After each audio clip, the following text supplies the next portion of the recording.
오늘은 부활주일로 보냅니다. 사망 권세를 이기시고 부활하신 예수님을 찬양합니다.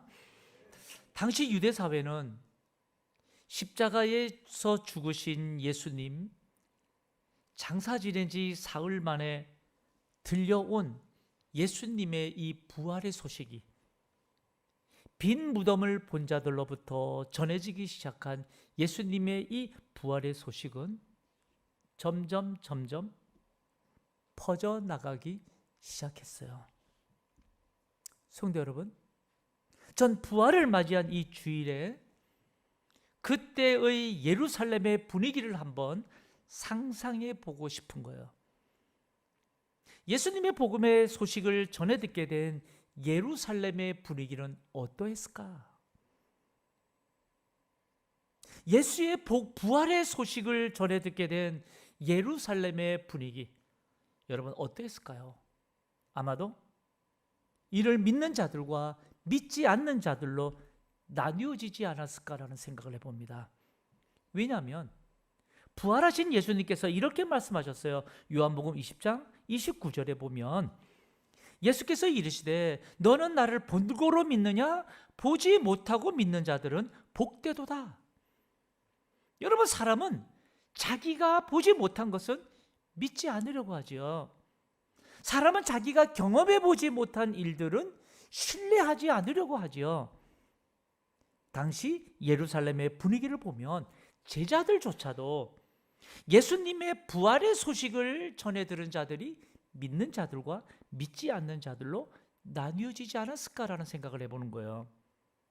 왜 나뉘어졌을까요? 왜 나뉘어졌을까요? 여러분, 우리는요, 믿음 생활을 하면서요, 내가 믿고 안 믿고의 그 기준을 어디에 두는가 하면 나로부터 찾으려고 하기 때문이다, 이 말이에요. 나로부터 찾는 거예요. 내가 믿어지면 이건 믿는 거예요. 내가 믿어지지 않으면 안 믿는 거예요. 그런데 우리 예수님은 내가 죽었다가 다시 살아나리라라고 하신 당신의 말씀으로부터 찾으려고 하셨다, 이 말이에요. 그래서 보지 못하고 믿는 자들은 복되다라고, 내 눈이 아니라 하나님 말씀하신 주님의 그 말씀으로부터 믿는 것의 출발을 말씀하고 계셨던 거예요. 여러분, 이 말인즉 우리의 믿음은 오직 하나님 아버지로부터 출발해야 된다, 이 말이에요. 우리의 믿음은 하나님 아버지로부터 출발해야 된다. 제가 왜 이런 말씀을 드리는가 하면 부활하신 예수님이 제일 말씀하고 싶었던 게 무엇일까? 부활하신 예수님이 제일 말씀하고 싶으셨던 것. 아, 나 이렇게 부활했어. 나 이렇게 사망 권세를 이겼어. 나 이런 사람이야 라고 말씀하고 싶으셨을까요? 언제나 우리의 믿음은 하나님 아버지로부터 출발해야 한다라고 하는 이유는 이 부활을 통해 하나님 아버지께서 말씀하고 싶으셨던 것이 무엇일까? 예, 우리는 관심을 기울여야 한다는 말이에요. 왜냐하면 부활하신 예수님께서 이제 승천하시면서 남기신 한 말씀이 있어요. 부활의 예수님께서 승천하시면서 마지막 하셨던 말씀, 그것이 바로 사도행전 1장 8절 말씀이에요. 사도행전 1장 8절에 보면 이렇게 말씀하셨어요. 오직 성령이 너희에게 임하시며 너희가 권능을 받고 예루살렘과 온 유대와 사마리아와 땅끝까지 이르러 내 증인이 되리라 하시니라. 이 말씀을 하시고 나서 사도행전 1장 9절에 보면 이 말씀을 마치시고 그들이 보는 가운데 어떻게 하셨어요? 승천하셨어요. 그러니까 사도행전 1장 8절 말씀은 승천하신 예수님이 승천하시면서 마지막 이 땅에 우리들에게 부활의 예수로서 남기신 마지막 말씀이에요. 왜 부활하신 예수님께서 이 땅에서의 마지막, 여러분, 승천하시면서까지 마지막 남기신 말, 땅끝까지 이르러 내 증인이 되라고 하신 걸까? 여러분, 모든 것을 하나님 아버지로부터 생각해 보면 예수님의 이 부활하심을 통해서 하나님이 우리에게 무엇을 전하려고 하셨을까? 생각해 보자는 거예요.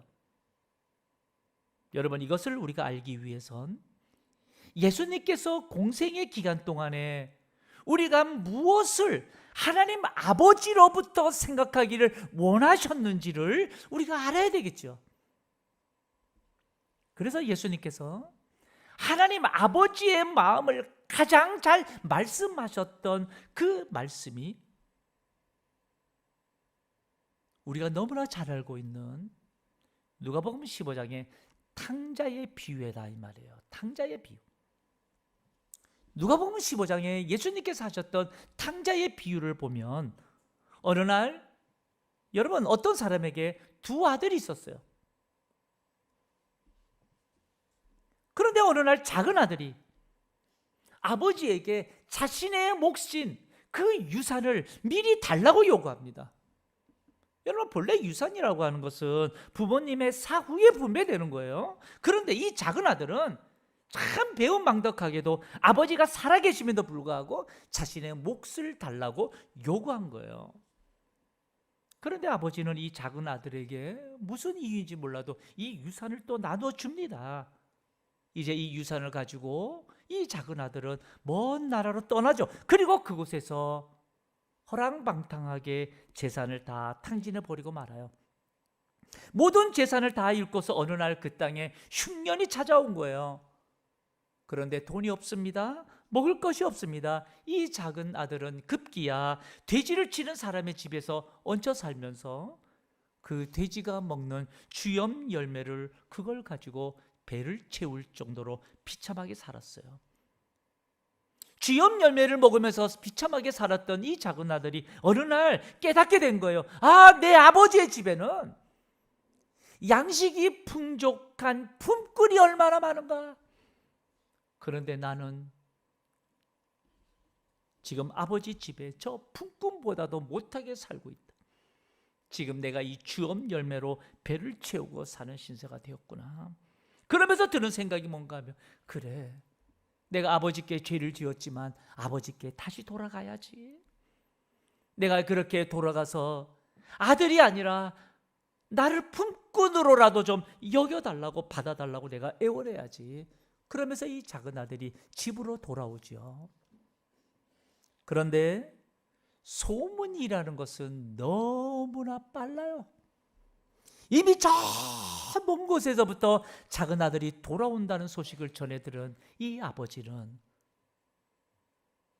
아들이 돌아올 걸 기대하면서 저 먼 산 저 등성을 지켜보면서 그것을 바라보며 아들을 기다립니다. 그런데 저 만쯤에서 작은 아들의 모습이 조그만하게 보여요. 조금 더 커져서 점점 더 그 아들이 보이기 시작하자 이 아버지는 뛰어 달려가기 시작해요.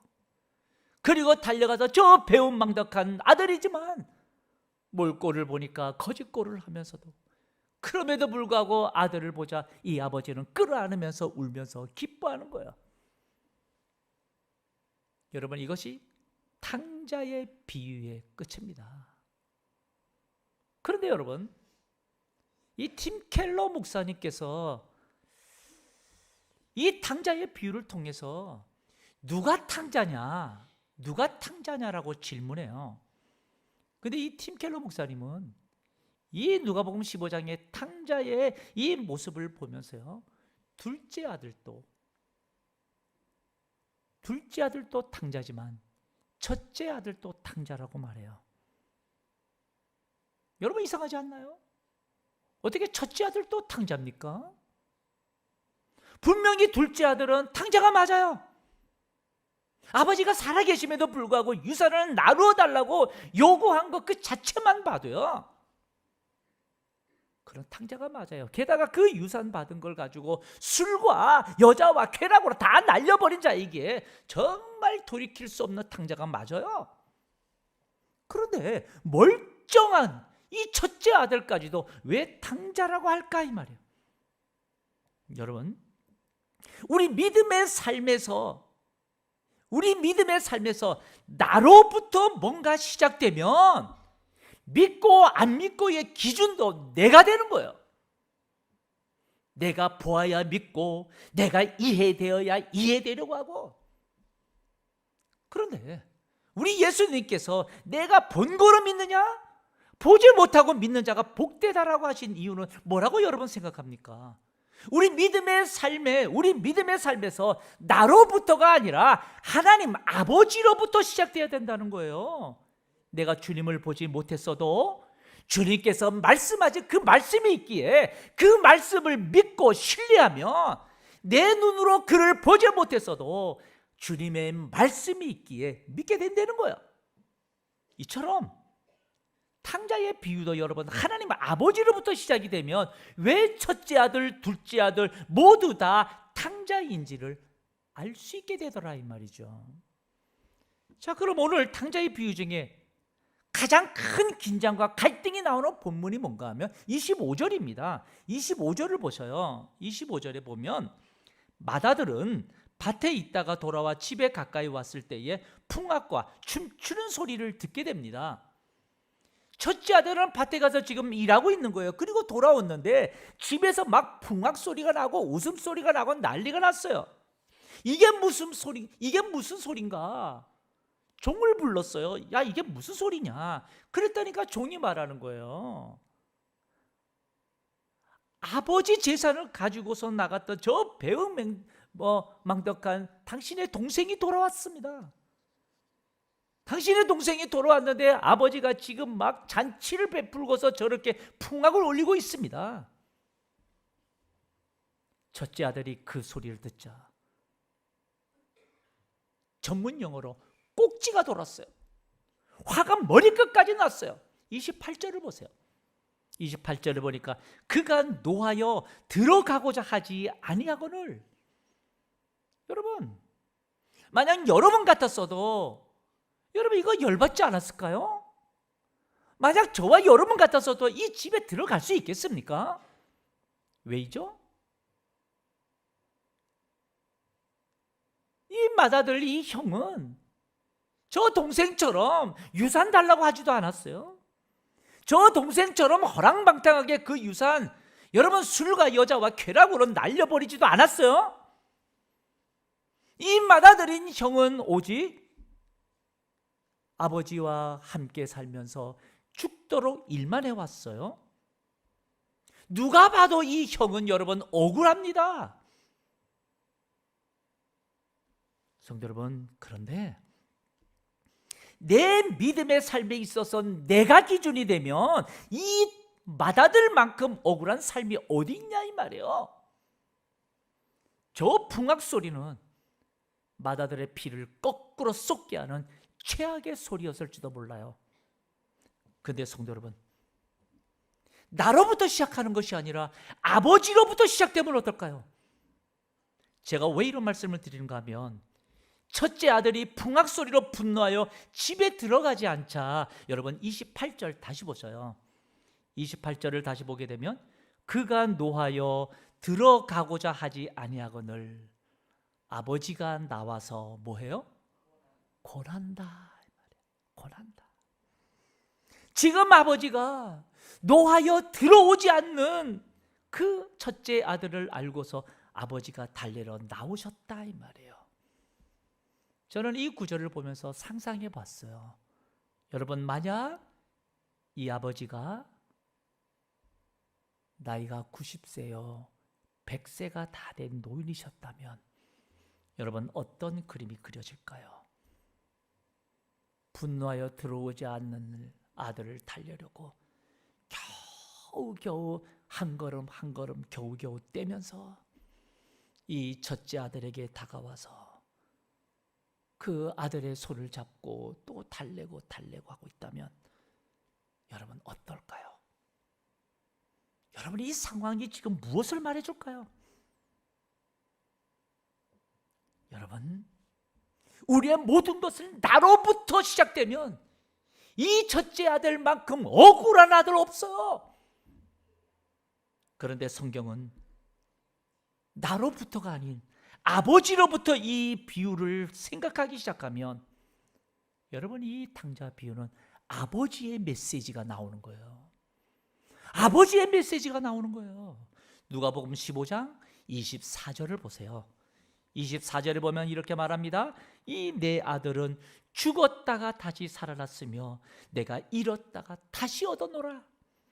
지금 작은 아들이 집에 돌아온 것을 아버지는 여러분 내 아들이 죽었다가 다시 살아났다고, 내가 잃었다가 다시 얻었다고 진심으로 돌아온 아들을 이 아버지가 기뻐하셨다는 사실을 기록하고 있어요.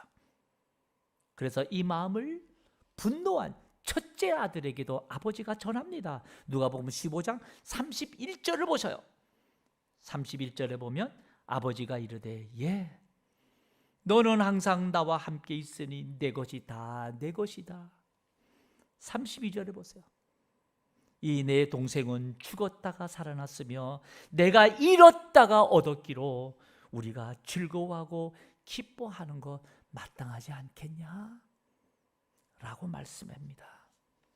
성도 여러분, 나로부터 이 탕자의 이야기를 보게 되면 첫째 아들만큼 억울한 사람 없어요.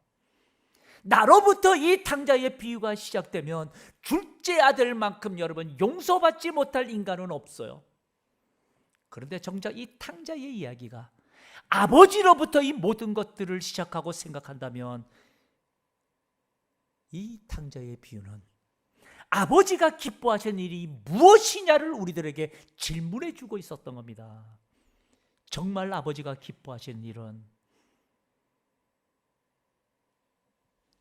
작은 아들이 배은망덕하게도 유산을 달라 하고 그것도 호랑방탕하게 다 탕진하여 거렁뱅이가 되어서 무슨 낯으로 돌아왔는지는 모르지만, 그런데 이 아들이 다시 살아 아버지께로 돌아왔다라는 기쁨이에요. 기쁨, 아버지의 기쁨을 알아요.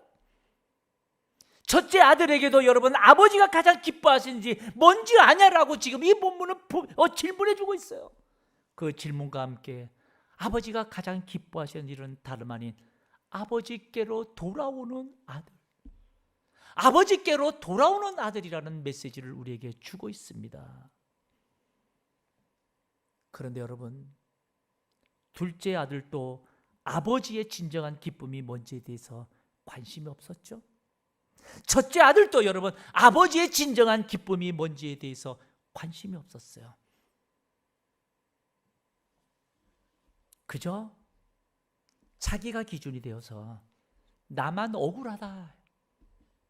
그래서 여러분 이 탕자는 첫째 아들도 탕자요, 둘째 아들도 탕자가 맞는 거예요. 아버지의 기쁨이 뭔지를 외면하고 살았다. 둘 다 탕자가 맞는 거예요. 그렇다면 성도 여러분, 이 탕자의 비유는 1차적으로 바리새인과 서기관들을 향해서 하신 말씀입니다. 이 말인즉 여러분 바리새인들과 서기관들, 이들은 어떻게 살았나요? 이들은 여러분 당대에 얼마나 거룩하고 경건하게 산다고 자부하며 산 자들인지 몰라요. 얼마나 거룩하게 산 자들인지 몰라요. 하지만 정작 이들은 자기가 기준이 되어서 나는 너무나 경건하게 사는 죄 없는 자라고 생각하며 살았어요. 그런데 정작 하나님 아버지의 기준으로 보면 이들은 하나님 아버지의 마음도 헤아리지 못한 채 그저 외식에 찌든 탕자들이다 이 말이에요. 그렇다면 성도 여러분, 다시 처음으로 돌아가서 그 십자가에서 그 숱한 고초를 당하시고 죽으사 사흘 만에 부활하신 예수님께서 왜 부활하사 승천하시면서 마지막 남긴 말씀이 땅끝까지 이르러 내 증인이 되라고 말씀하셨을까요? 여러분, 부활의 주님으로부터 이 모든 것들을 생각해 보면 부활의 주님이 정말 원하시는 게 뭘까를 질문해 보라는 것 아닐까요? 너희가 이제 땅끝까지 이르러 내 증인이 되라고 하는 것은 이제 이 부활을 알리고 생명의 예수를 알려서 저 죽어가는 영혼들을 주께로 돌아오게 해라. 그것 때문에 내가 채찍에 맞았고, 그것 때문에 내가 모함을 당했고, 그것 때문에 내가 십자가에 못 박혀 죽었다. 그러나 내가 이제 이 사망 권세를 이기고 영원한 생명을 보였으니 이것에 너희가 증인이 되어 저 죽어가는 영혼들을 위해서 부활의 소망을 알려서 이제 주께로 돌아오게 해라. 그것이 나의 기쁨이다 라고 말씀하시는 것 같지 않나요? 다시 말하면 탕자가 아버지께로 돌아온 그 탕자의 부활은 아버지의 기쁨입니다. 죽어가는 영혼이 예수를 믿고 주께로 돌아오면 부활의 예수님의 기쁨이에요.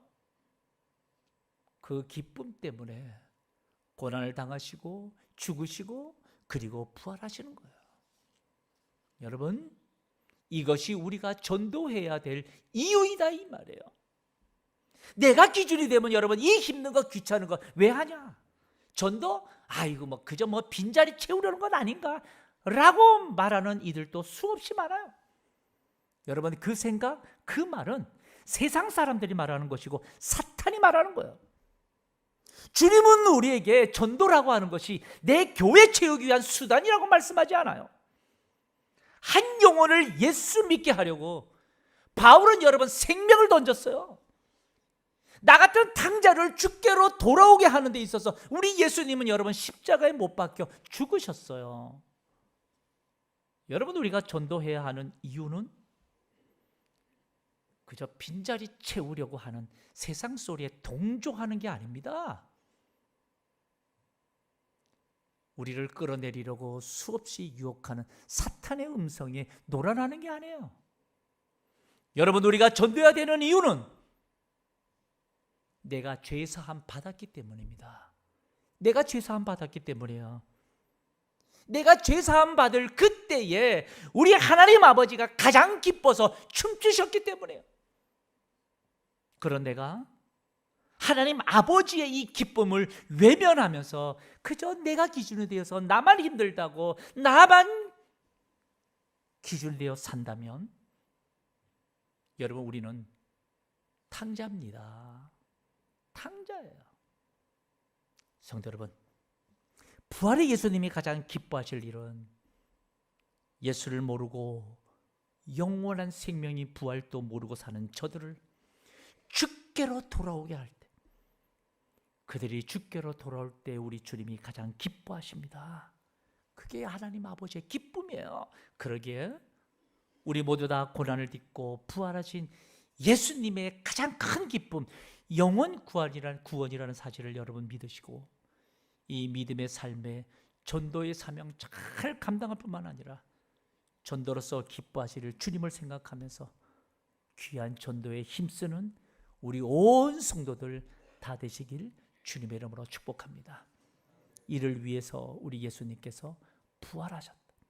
나는 주님의 기쁨이요, 주님이 내가 구원받은 자로 고백될 때 주님이 가장 춤추며 기뻐하셨다는 사실 꼭 기억하시길 바랍니다.